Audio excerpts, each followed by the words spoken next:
There's a certain kind of person who smiles calmly while carrying unbearable things inside. They rarely complain, rarely ask for help, rarely explain what they've survived. And because they seem fine, people assume they are. But sometimes, the strongest looking people are simply the most practiced at hiding pain. And if you've ever looked at someone and thought, how are they still functioning after everything? This is why. Imagine this. Someone disappoints them again. Someone leaves. Something falls apart unexpectedly. And while everyone else reacts emotionally, they just go quiet. Not dramatic, not explosive, just quiet. Because when someone has gone through too much, their reactions change. Not because they stopped feeling, because they started carrying pain differently. If that feels familiar, this isn't weakness. It's psychology. People who have suffered deeply often become emotionally controlled externally, not peaceful internally. Controlled, because chaos taught them something early. Big emotions can feel dangerous. So instead of expressing pain immediately, they suppress it automatically. They stay composed, think logically, keep functioning, even while emotionally drowning underneath. Pause for a second. Think about the last time you were deeply overwhelmed emotionally. Did you openly fall apart? Or did you quietly continue functioning anyway? That difference matters, because survival changes people slowly.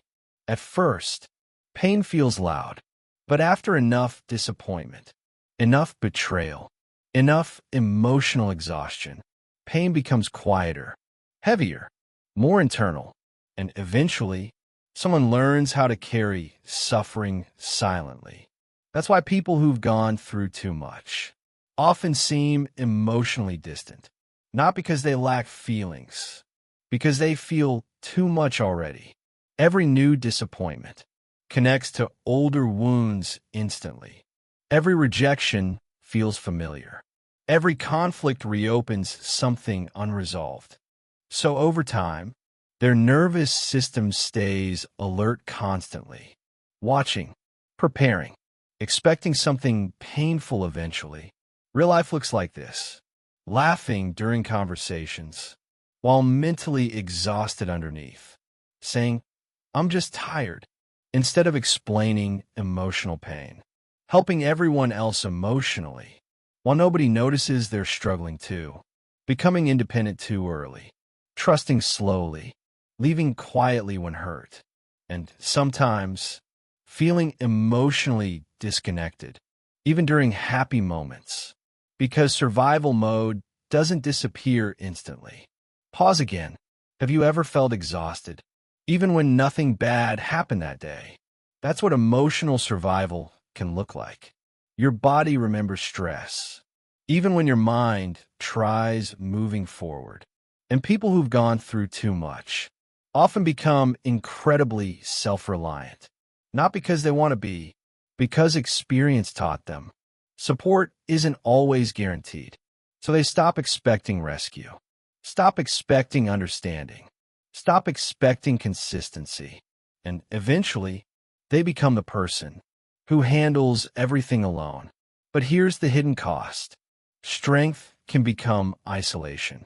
Because when someone survives everything independently, they slowly forget how to lean on others safely.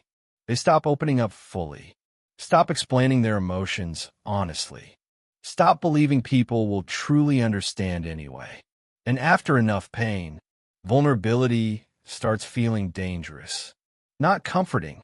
That's why some deeply hurt people appear emotionally numb sometimes. But numbness isn't emptiness. It's emotional exhaustion, a nervous system overloaded too many times, a heart protecting itself carefully. And strangely, people who've suffered the most often become the gentlest toward others because they understand invisible pain deeply. They notice sadness quickly, notice emotional shifts instantly, notice when someone says, I'm fine, while clearly struggling inside. because pain sharpened their emotional awareness, but also made them cautious, careful, quiet, and secretly tired. Here's the twist most people never realize. People who have gone through too much usually don't want pity. They want peace, consistency, safety, a moment where their nervous system finally stops preparing for disaster. That's all. Not attention, not sympathy, just emotional rest. So if you're someone who's carried too much for too long, there's nothing weak about you. Even if you feel exhausted constantly, even if you struggle trusting people, even if your emotions confuse you sometimes, your mind adapted to survive difficult things. And survival changes people deeply. But survival isn't supposed to become your permanent identity forever, because constantly carrying everything alone eventually becomes its own kind of suffering.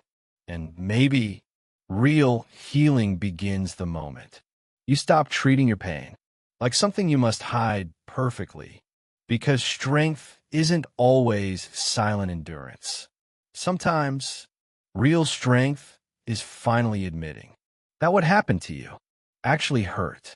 And maybe the reason you feel so emotionally tired isn't because you're weak. Maybe it's because you've been strong for far too long.